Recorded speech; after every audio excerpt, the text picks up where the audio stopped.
எல்லாருக்கும் வணக்கங்க. நம்ம இன்றைக்கி எல்லாருமே பார்த்திங்கன்னா எல்லாத்து மனசுலேயுமே ஒரு கேள்வி கண்டிப்பாக இருக்க தான் செய்யும்.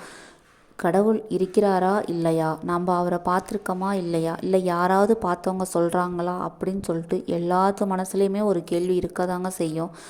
யாரையும் கேட்டோன்னு வச்சுக்கோங்க, கண்டவர் விண்டிலர் விண்டவர் கண்டிலர் அப்படிங்கிற மாதிரி தான் எல்லாருமே பதில் சொல்லுவாங்க.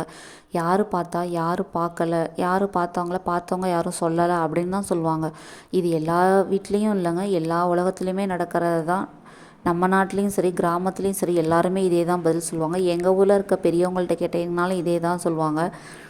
ஆனால் நம்ம எல்லாத்து மனசுலேயும் ஏன் கடவுள் இருக்காருன்னா ஏன் இவ்வளோ உலகத்தில் குற்றங்கள் நடக்குது, ஏன் இவ்வளோ சிறைச்சாலைகள் இருக்குது, ஏன் இவ்வளோ குற்றம் புரிகிறாங்க, ஏன் அவங்களோட இது என்ன அப்படின்னு சொல்லிட்டு எல்லாத்தோட மனசுலேயுமே கேள்விகள் இருக்கும்.